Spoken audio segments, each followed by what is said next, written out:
What do I think are the three most important qualities in a teacher? I think number one, patience, number two, passion, and number three, flexibility. On the first point, patience, I think we've all been there when we're trying to learn something new or trying to grasp a new concept and we can't quite get our heads around it, it's not quite sticking, or we're not quite progressing at the speed at which we'd like to progress. That can become very frustrating for a student. And I think it's important that that student has a tutor who empathizes with them and understands those frustrations and remains calm and is able to listen and be encouraging, because after all, that creates an environment in which they feel comfortable enough to make mistakes and get things wrong, and they don't feel too self-conscious, they don't feel too preoccupied with trying to impress you, and they feel relaxed enough and comfortable enough in knowing that you have that level of trust, and that if they are going to face any of those challenges, that they feel safe enough that you are there to help, that you can help, and that any challenges that come up are very, very much surmountable. Secondly, passion. Passion is a great way of invigorating what can often be, in any subject, potentially very dull topics. So I think it's a great way of bringing those to life. But also I think passion is very contagious. And if you as a teacher are not passionate about what you're teaching, if you're not enthusiastic, if you don't have that zeal, then you're very unlikely to have a student who is motivated to learn. And so it's really important as a teacher to be passionate about what you're teaching. And if you're not passionate, you're very unlikely to have a student who is engaged. And so it's a great way of making sure that students remain engaged.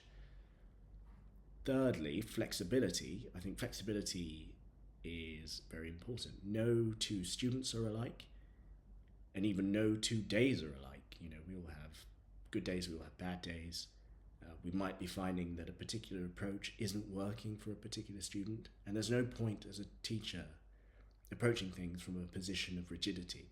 It's really important to be able to adapt things and tailor things to best suit a student's way of learning. So remaining flexible is really, really important.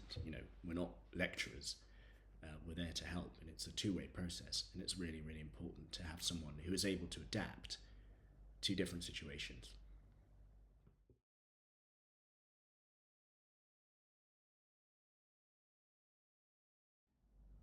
I think my best experiences teaching happen when something really clicks. And I think it might be strange to say, but I often enjoy when I meet a student who's sort of hit rock bottom with a subject and is losing faith in their ability and losing faith in the subject, and being able to re-inspire them and show them that actually, they are very, very capable, and that if you change your approach to something, you really can get your head around it. It often happens in Latin. I find a lot of Latin students get very shocked when they move from one level of Latin to another. They get shocked by how much of a step up it can be, particularly when it comes to the language. And I once had a student who was in this situation where she was very, very overwhelmed by the Latin language and questioning why on earth she chose this topic. And I think the reason I quite enjoy a situation like that is because I've experienced it myself when I was at school, particularly moving from Latin GCSE to A level. I was so overwhelmed, and so I wanted to go back to basics. And I've never been a sort of person who is very good at just learning things by rote just because. And there's a lot of that in Latin. You're learning verb endings, noun endings, adjective endings, all of these things just because. And I wanted to understand why things were the way they were. And I think it's a good approach to have in any topic, understanding the reasoning behind something that you're doing. And what I realized going back to basics in Latin is that the Latin language is a very, very logical series of patterns. And there are some very, very almost mathematical rules to the ways in which words change. And with a lot of people who are struggling in Latin, and with this particular student I had who was really despairing, we were able to go back to basics and identify the logic, identify the patterns and discuss the patterns to the point where much of what she had to learn, I was able to show that actually without even learning it, if you just know the rules, if you just understand the patterns, without even having to learn things by rote, you can use logic to arrive at translations from not just from Latin to English, but also English to Latin. And for this particular student, it was so eye opening that not only did she decide to choose Latin for A level after that, she then went on to study classics at Cambridge, where she did a bachelor's degree, and now is in the middle of a master's degree at Cambridge.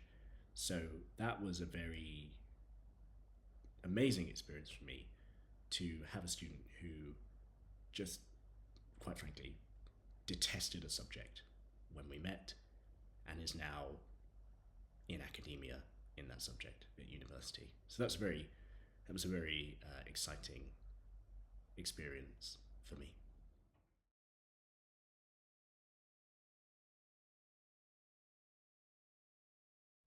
I first started teaching as part of a voluntary program at school where more academically proficient students would help other students who were struggling in a number of subjects.